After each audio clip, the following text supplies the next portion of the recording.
Quels sont les noms des 5 doigts de la main? எங்களுடைய கையில் இருக்கும் 5 விரல்களின் பெயர்கள் என்ன? வாங்க பார்க்கலாம். Le pouce, கட்டை விரல். Le pouce. L'index, சுட்டு விரல். L'index, சுட்டி காட்டுற சுட்டு விரல். L'index. நடுவிரல். Le majeur, நடுவிரலை சொல்றது le majeur.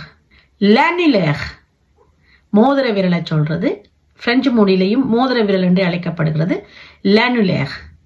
சின்னி விரலை சொல்றது l'auriculaire, சின்னி விரலை சொல்றது l'auriculaire.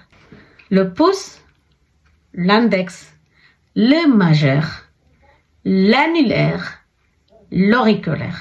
இத ஒரு கட்டை விரல் ஒரு சுட்டு விரல் என்று சொல்லணும்னு சொன்னால் un pouce, un index, un majeur, un annulaire, un auriculaire என்று சொல்லலாம்.